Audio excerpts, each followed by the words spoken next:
Mojo Mathers. It's my pleasure to take a call on this geographical indication bill. We will be supporting it. At the heart of this bill is about maintaining the integrity of New Zealand wine and protecting the hard-won reputation for wine from the good wine growing region from being undermined by inferior products usurping their name. And it's part of a wider trend, really, of appreciation by many consumers for products from a single origin. For example, single origin chocolate, single origin coffee are incredibly different taste experience and to the mass-produced commodity. And it's similarly with wine. You can have a very different consumer experience and appreciation when you learn to sample wine from different geographical areas. Because the geographical indications are a way of telling a story about that product, about the region that it comes from, about the soil that it's been grown in, about the weather that produced that particular flavour of wine, and it's also why the vintage of wine and taste will change from year to year because the weather changes from year to year. And all of that, and the people that grow the wine, and all of that are captured in geographical indications as a way of building relationship between the consumers and the product. And that is something that the Green Party is right behind. It's about building a relationship between consumers and the product, and the people that produce that product and the area where that product comes from. It's important to really build that awareness.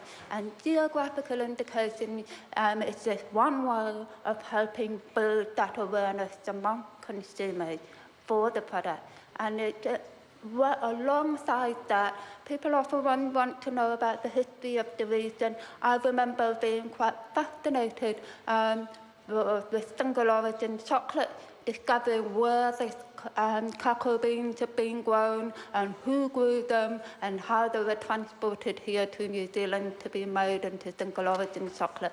And that opened my eyes to another whole way of relating to the products that we consume. And exactly the same for tourists who come to New Zealand and tour the winery. They can then develop an appreciation of where their wine that they're drinking had come from and why it might taste and have the flavours that it does, and why it will be distinctive to that area.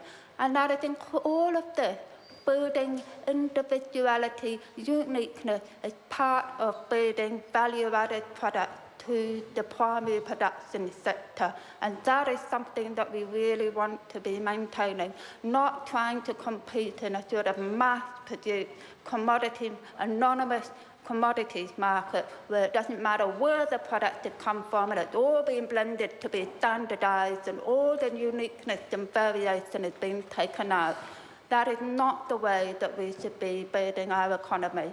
Our economy should be built on diversification, on relationship between the consumers and the product that they are consuming and purchasing, and an understanding and appreciation of where it comes from. Because with that understanding and appreciation of the uniqueness of the product that they consume, there's very often a willingness to pay a premium for that product, because you build that relationship.